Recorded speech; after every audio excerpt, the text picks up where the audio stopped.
Year 2023 के CBSE class 10th light reflection and refraction chapter से पूछे गए एक और क्वेश्चन के साथ मैं आपके सामने हूं। Hello everyone, welcome to challenger classes. My name is Udit Gupta. Question क्या कह रहा है ये? पहले तो क्वेश्चन आपका 3 मार्क्स का है। ऑप्शन है आपका इसमें, इस क्वेश्चन में आपको ऑप्शन मिल रहे हैं। बेसिकली लाइट चैप्टर के जो क्वेश्चंस आते हैं उसमें आपको ऑप्शंस मिल जाते हैं, 3 मार्कर हो या 5 मार्कर हो। तो यहां पर देखिए क्वेश्चन का सबसे पहले जो और पार्ट में है हम उसको पढ़ते हैं। इसमें भी 2 पार्ट्स हैं। पहला पार्ट क्या बोल रहा है? An object of 5 centimeter height is placed at a distance of 20 centimeter from the optical center of a concave lens of focal length 18 centimeter। एक ऑब्जेक्ट है जिसकी हाइट 5 सेंटीमीटर है और वो ऑब्जेक्ट जो है ना एक कनकेव लेंस के ऑप्टिकल सेंटर से 20 सेंटीमीटर की दूरी पर रखा गया है और उस कनकेव लेंस का फोकल लेंथ 18 सेंटीमीटर है। तो हमें क्या क्या निकालना है? इमेज डिस्टेंस निकालनी है और मैग्निफिकेशन निकालना है। तो पहले हम इसको सॉल्व करते हैं। पहले हम इसको सॉल्व करके देखते हैं कि क्या आएगा इसका आंसर। ठीक है, ये अगला क्वेश्चन आ गया। चलते हैं अपने ब्लैक बोर्ड की तरफ। क्वेश्चन में था, क्वेश्चन में आपका एक कनकेव लेंस लिया हुआ है। सॉरी, ये कनकेव लेंस है क्या? ये तो कन्वेक्स लेंस बना दिया मैंने। कनकेव लेंस की बात हो रही है, कन्वेक्स लेंस की बात नहीं हो रही। ठीक, दिस इज कनकेव लेंस। ये कनकेव लेंस है आपका। ये हो गया आपका ऑप्टिकल सेंटर। ठीक है, और यहां जो ऑप्टिकल सेंटर से ऑब्जेक्ट कितनी दूर पर रखा था? 20 सेंटीमीटर की दूरी पर रखा था। ये मेरा क्या हो गया? ये मेरा ऑब्जेक्ट हो गया जो कि 20 सेंटीमीटर दूर रखा हुआ है। और जो फोकल लेंथ है वो 18 सेंटीमीटर दी हुई है। कितनी दी हुई है? 18 सेंटीमीटर। ये आपकी फोकल लेंथ दी हुई है, एफ फोकल लेंथ। ये आपका ऑब्जेक्ट है। ऑब्जेक्ट की हाइट क्या दी हुई है एक बार देखते हैं। ऑब्जेक्ट की हाइट दी हुई है कितनी? 5 सेंटीमीटर। डिस्टेंस है 20 सेंटीमीटर, फोकल लेंथ है 18 सेंटीमीटर। चलिए ठीक है, तो हाइट अगर 5 सेंटीमीटर दिया हुआ है यहां पर, मतलब जो हाइट है ऑब्जेक्ट की ये 5 सेंटीमीटर है। डायग्राम बन गया हमारा। चलिए ठीक है, डायग्राम को एक किनारे रखते हैं। अभी यहां पर डायग्राम को रख देते हैं।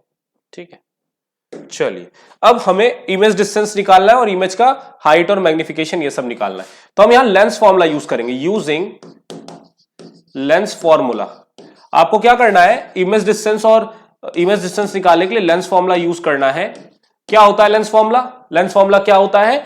लेंस फॉर्मूला होता है 1 upon focal length is equals to 1 upon v minus 1 upon you.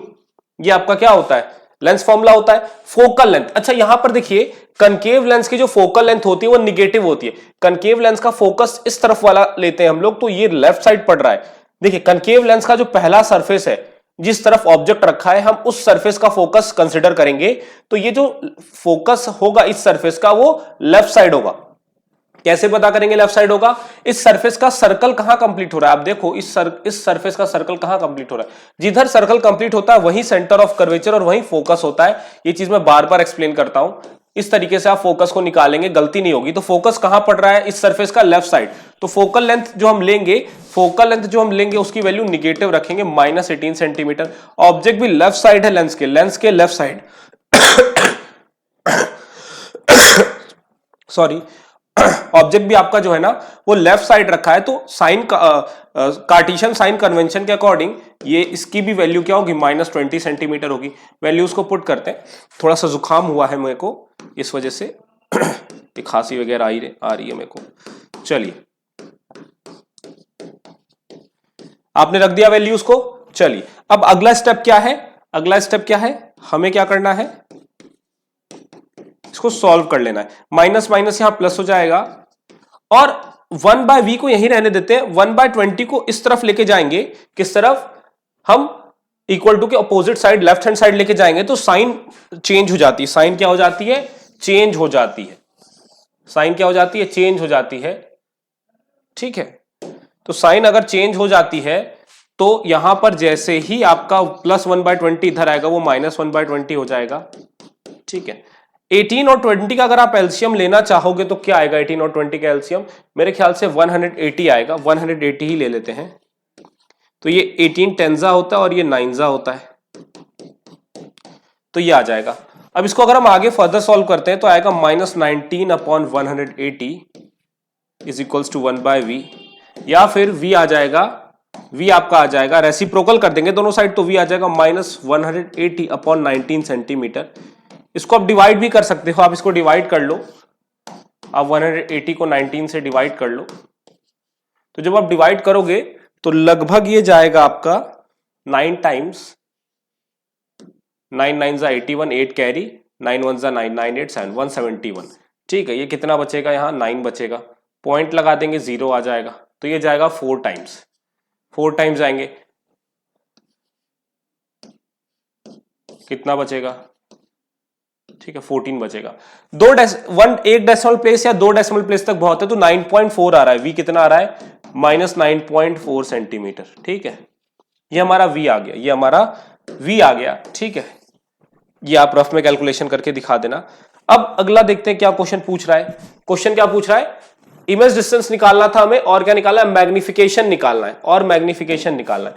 तो मैग्निफिकेशन का जो फॉर्मूला होता है, मैग्निफिकेशन का जो फॉर्मूला होता है वो क्या होता है,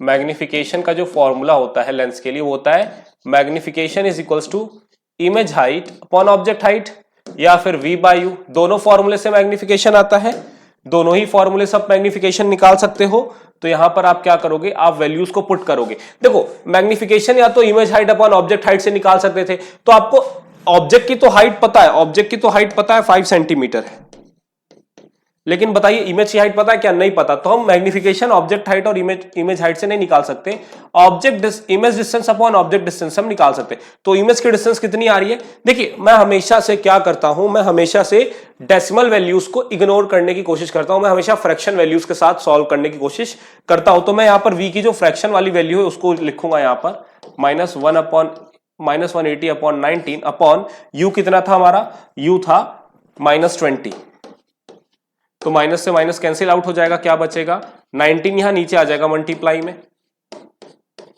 अब 20 से आप आराम से 18 काटो आराम से, तो ये आ जाएगा 9/19, 9/19 आ गया मैग्निफिकेशन। अच्छा 9/19 कितना होगा कैलकुलेट कर लेते हैं, 9/19 किसके बराबर होगा कैलकुलेट कर लेते हैं, 1 से तो छोटा आएगा, बहुत छोटा आएगा, पॉइंट लगाए 0 बढ़ गया, 4 टाइम्स जाएंगे 76, कितना बचेगा 14 बचेगा, फिर 0 लगा लेंगे, तो ये जाएगा अप्रोक्सीमेटली 7 टाइम्स।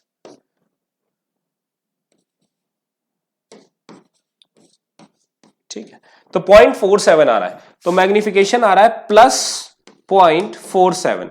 देखो मैग्निफिकेशन आ रहा है 1 से छोटा और पॉजिटिव आ रहा है, तो अगर मैग्निफिकेशन 1 से छोटा है इसका मतलब जो आपका इमेज है वो ऑब्जेक्ट से छोटा है। मैं आपको बता देता हूं, मैग्निफिकेशन अगर 1 से, मैं लिख देता हूं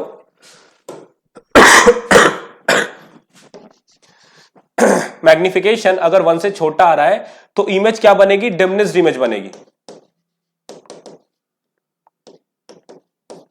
डिमिनिश्ड इमेज बनेगी। ठीक है, अगर मैग्निफिकेशन 1 के बराबर आ रहा है तो इक्वल साइज की इमेज बनेगी, इक्वल साइज की इमेज बनेगी। और अगर मैग्निफिकेशन 1 से बड़ा आ रहा है तो इनलार्ज इमेज बनेगी। कैसी इमेज बनेगी, इनलार्ज इमेज बनेगी। अच्छा अगर मैग्निफिकेशन पॉजिटिव है, जैसे इस केस में हमारा पॉजिटिव मैग्निफिकेशन आया है, तो इसका मतलब जो इमेज का नेचर पता चल जाएगा, इमेज आपकी वर्चुअल एंड इरेक्ट होगी, इमेज आपकी वर्चुअल एंड इरेक्ट होगी।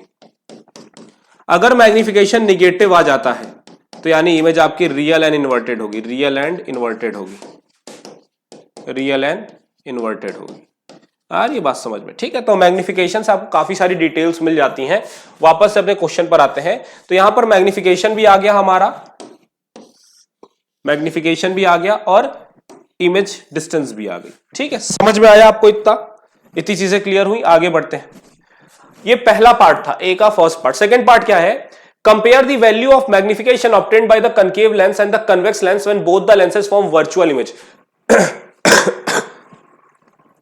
यहां पर आपको क्या बताना है, आपको मैग्निफिकेशन कंपेयर करनी है जब कनकेव लेंस वर्चुअल इमेज बनाता है और जब कन्वेक्स लेंस वर्चुअल इमेज बनाता है।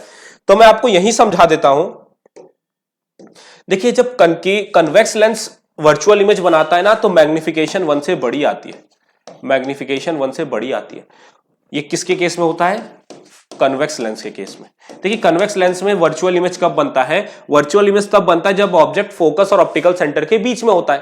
और फोकस और ऑप्टिकल सेंटर के बीच में जब आपका ऑब्जेक्ट रखा होता है तो उसकी इमेज बनती है वर्चुअल बनती है और इनलार्ज बनती है, ऑब्जेक्ट से बड़ी इमेज बनती है कन्वेक्स लेंस के केस में। लेकिन कनकेव लेंस में हमेशा जो मैग्निफिकेशन होता है 1 से छोटा होता है, 1 से छोटा होता है, यानी कनकेव लेंस में जो इमेज बननी है वो हमेशा ऑब्जेक्ट से छोटी बननी है। तो ये कंपेयर हो गया, ये मैंने कंपेयर कर दिया दोनों का मैग्निफिकेशन। 2 मार्क्स ऊपर वाले क्वेश्चन के लिए था, 1 मार्क्स नीचे वाले क्वेश्चन के लिए था। आप ऐसे लिख दोगे आपको नंबर मिल जाएगा। ठीक है, कनकेव लेंस में जो इमेज बनता है वो हमेशा ऑब्जेक्ट से छोटा होता है, तो मैग्निफिकेशन हमेशा 1 से छोटी होती है। लेकिन जब कन्वेक्स लेंस वर्चुअल इमेज बनाता है, सिर्फ एक कंडीशन में वर्चुअल इमेज बनाता है कन्वेक्स लेंस, वो कंडीशन कौन सी है? जब ऑब्जेक्ट जो होता है between focus and optical centre के बीच में रखा होता है। फोकस एंड ऑप्टिकल सेंटर के बीच में जब ऑब्जेक्ट रखा होता है तो उस कंडीशन में इमेज वर्चुअल बनती है और इनलार्ज बनती है, बड़ी इमेज बनती है। तो यानी मैग्निफिकेशन उस केस में 1 से बड़ा आता है। अब आते हैं हम लोग अपने बी पार्ट पर, या और वाले पार्ट पर आते हैं। और वाले पार्ट में क्वेश्चन क्या पूछ रहा है? A convex lens can form real inverted and magnified image as well as virtual erect and magnified image. Convex lens दोनों इमेज बना सकता है, रियल इन्वर्टेड और मैग्निफाइड इमेज भी बना सकता है, virtual erect and magnified image ही बना सकता है। If the focal length of the lens is 10 centimetre, अगर लेंस का फोकल लेंथ 10 सेंटीमीटर है, अगर मान लेते हैं उस कन्वेक्स लेंस का फोकल लेंथ 10 सेंटीमीटर है, what should be the range of the object distance in both cases. तो ऑब्जेक्ट को हम कहां पर रखें कि आपकी जो इमेज बने वो रियल इन्वर्टेड और मैग्निफाइड बने, और ऑब्जेक्ट हम कहां पर रखें जिस केस में image virtual erect and magnified बने। ठीक है, draw the ray diagram to justify your answer, और रे डायग्राम की मदद से हमें बनाना है। ये 3 मार्क्स का अकेला क्वेश्चन है। आइए चलते हैं अपने ब्लैक बोर्ड की तरफ। तो देखिए यहां पर हमें एक कन्वेक्स लेंस दिया हुआ है, ये हमारा कन्वेक्स लेंस है। ठीक है, ये हमारा कन्वेक्स लेंस है, ये ऑप्टिकल सेंटर है। फोकस दोनों साइड होता है और हम मान के चलेंगे दोनों सरफेस का फोकल लेंथ सेम है। ठीक है, ये f2 हो गया, ये f1 हो गया, ये 2f2 हो गया और ये 2f1, सॉरी।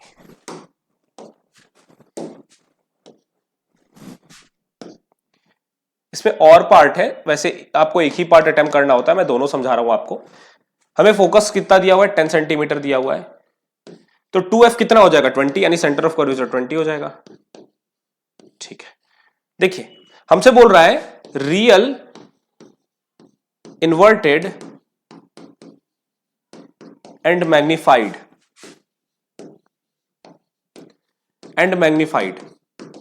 इमेज, कब रियल इन्वर्टेड और मैग्निफाइड इमेज बनेगी?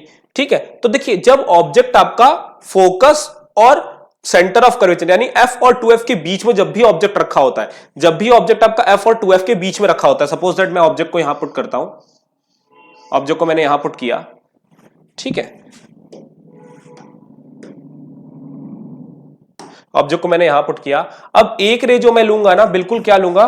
बिल्कुल मैं पैरेलल लूंगा, बिल्कुल मैं प्रिंसिपल एक्सिस के पैरेलल ले जाऊंगा, बिल्कुल प्रिंसिपल एक्सिस के पैरेलल ले जाऊंगा। तो ये वाली जो रे है ये फोकस से पास होगी। कहां से पास होगी? फोकस से पास होगी। ठीक है, ये वाली रे कहां से पास होगी? फोकस से पास होगी। अब यहां पर देखिए एक रे मैं क्या लूंगा? ऑप्टिकल सेंटर से पास कराऊंगा।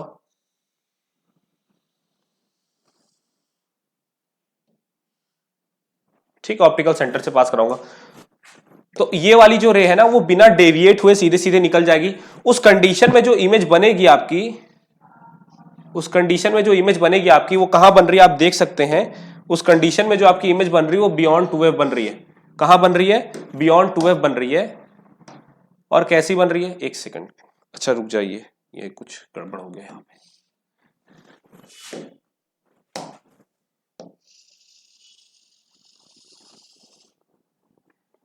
ठीक है, बियॉन्ड 2f बन रही है और इन लार्ज इमेज बन रही है। आप देख सकते हो ऑब्जेक्ट छोटा है और इमेज कैसी बन रही है? इन लार्ज इमेज बन रही है। तो जब भी आपका ऑब्जेक्ट फोकस और सेंटर ऑफ कर्वेचर के बीच में रखा होता है तो आपकी रियल इमेज बनती है। रियल क्यों? क्योंकि रिफ्रैक्टेड रे सचमुच में इंटरसेक्ट कर रही है। तो रिफ्रैक्टेड रे अगर सचमुच में इंटरसेक्ट करती है तो रियल इमेज बनाती है। इन्वर्टेड है, ऑब्जेक्ट सीधा रखा हुआ है, इमेज इन्वर्टेड बन रही है, और मैग्निफाइड है, बड़ी इमेज बन रही है। ठीक है, तो ये हमारा ये वाला कंडीशन हो गया।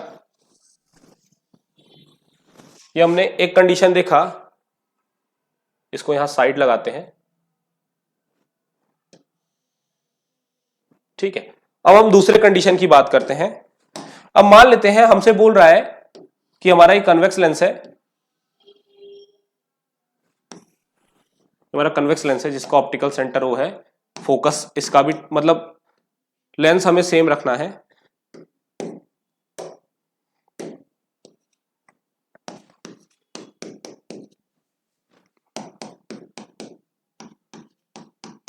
ठीक है, अभी भी हमें फोकस 10 सेंटीमीटर रखना है, सेंटर ऑफ कर्वेचर आपका 20 सेंटीमीटर हो जाएगा। तो देखिए अब हमसे बोल रहा है कि कन्वेक्स लेंस किस केस में, virtual erect and magnified image बनाता है,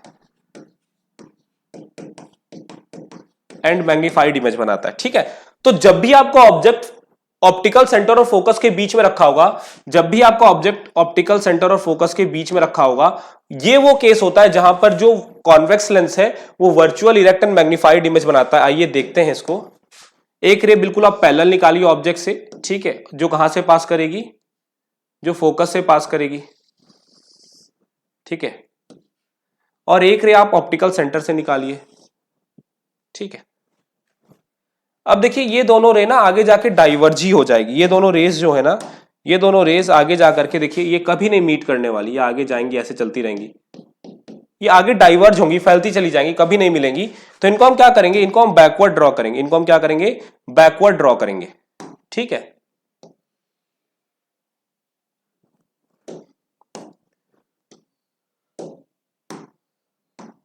बैकवर्ड ड्रॉ करेंगे ऐसे,